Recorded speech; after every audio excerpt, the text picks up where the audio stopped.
Hey there guys, welcome back to another video, and today I'll be showing you how to use Instagram post trial reels feature.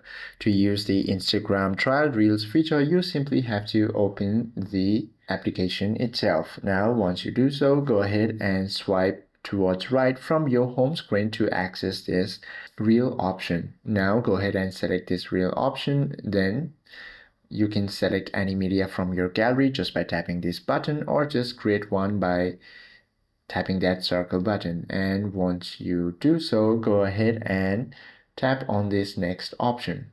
And once you go through these captions and all, you should be able to find this option called trial right below this audience option. Go ahead and enable this.